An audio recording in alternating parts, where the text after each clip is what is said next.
Hello everyone and welcome back to our channel. In front of me I have Realme Watch S5 and today I'm going to show you how to uninstall applications from this watch. So let's get started.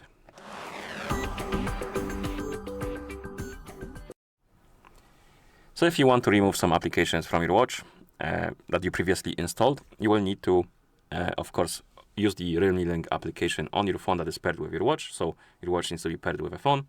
And you need to open the app, the Realme Link. Oh, actually, let me reopen it. And the Realme Link application. On the home page, you should see your Realme Watch S5 selected. Tap on App Market, and then tap on My Apps right here. And here we have the list of applications installed on our watch. And once you find the app you want to remove, you can tap on the More Options icon, tap on Delete, and tap on Delete. And the app will be removed from your watch.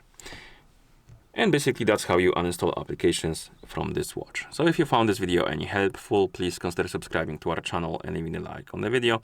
Thank you for watching and see you in the next one.